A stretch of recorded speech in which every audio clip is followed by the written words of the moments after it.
எப்பவும் ஒரே மாதிரி ஸ்வீட் சாப்பிட்டு உங்களுக்கு போர் அடிச்சிட்டுனா கண்டிப்பாக இந்த ரெசிபி ட்ரை பண்ணி பாருங்கள். இந்த ஸ்வீட்டோட டேஸ்ட் ரொம்பவே டிஃப்ரெண்ட்டாக அண்ட் ரொம்பவே சாஃப்டாக இருக்கும்.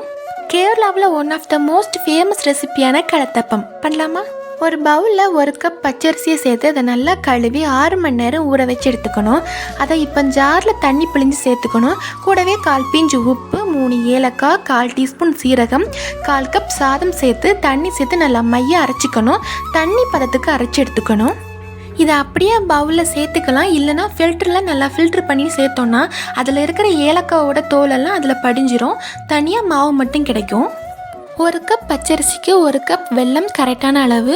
இப்போ ஒரு சாஸ்பேனில் 1 கப் வெல்லம், 1 கப் தண்ணி சேர்த்து நல்லா கரையணும். லைட்டாக அந்த வெல்லம் கரையிற அளவுக்கு சூடு பண்ணால் போதும்.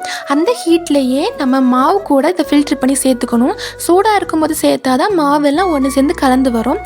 இப்போ இதை நல்லா கலந்து விட்டுட்டு கூடவே 1/4 டீஸ்பூன் சோடா உப்பு சேர்த்து நல்லா தண்ணி பதத்துக்கு கலந்து எடுத்துக்கணும். இப்போ ஒரு அடிக்கணமான கடாய் இல்லைன்னா ஒரு குக்கரில் 2 டேபிள் ஸ்பூன் தேங்காய் எண்ணெய் சேர்த்து கூடவே ஒரு கையளவு தேங்காய் துண்டு, 3 சின்ன வெங்காயத்தை ஃபைனாக சாப் பண்ணி சேர்த்து கோல்டன் ப்ரௌன் கலர் வர வரைக்கும் நல்லா வதக்கிக்கணும். இது கூட நம்ம கலந்து வச்சுருக்கிற மாவை சேர்த்து 1 நிமிஷம் ஹை ஃப்ளேமில் வைக்கணும். ஹை ஃப்ளேமில் இருக்கும்போது ஓரங்களில் லைட்டாக பபிள்ஸ் வர மாதிரி இருக்கும். அந்த டைமில் லோ ஃப்ளேமில் வச்சு கேஸ்கெட் விசில் போடாமல் மூடி போட்டு ஒரு 15 நிமிஷம் வச்சு எடுத்தால் டேஸ்டியான கலத்தப்பம் ரெடி ஆயிரும். இதை உடனே வெளியே எடுக்கக்கூடாது. இது நல்லா 1/4 மணி நேரம் ஆற வச்சு கத்தி வச்சு ஓரங்களை எடுத்து விட்டதுக்கப்புறமா வெளியே எடுத்தால் உடையாமல் வந்துடும்.